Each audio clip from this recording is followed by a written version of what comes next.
So magpapalit ngayon ako ng coil. Toyota RAV4 to, papalitan ko coil siya. Kasi nung pina-scan ay may problema yung coil niya. So isa lang sira nito. So kailangan 4 palitan. So 4 ito.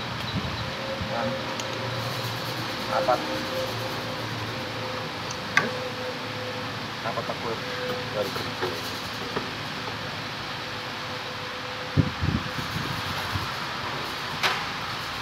Tapos sabay na rin ang yung spark plug.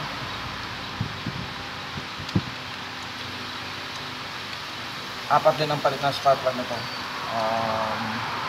Kasi natingnan ko na rin kasi yung spark plug nito, hindi na maganda ang sunog. Saka lampas-lampas na sa kilometrahe. Kaya palit na rin.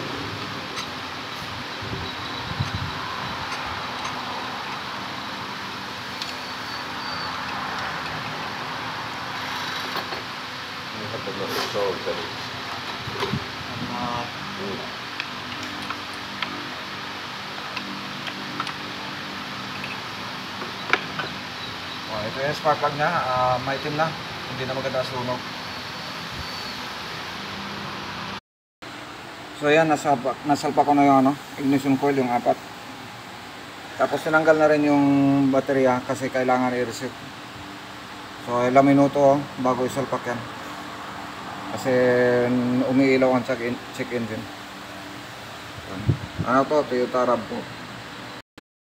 So ito yung papalit ko. Bago lahat yan, puro original parts, ignition coil. Yan. So ito yung mga luma. Yan, luma na yan.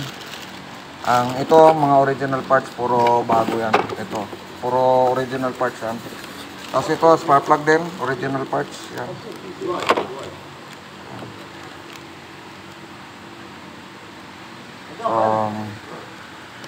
Nalinis ko na rin yung throttle body. Nauna ko paglinis yung throttle body noong nakarang araw. So ito na lang yung pisa na papalit ko. Thank you for watching. God bless.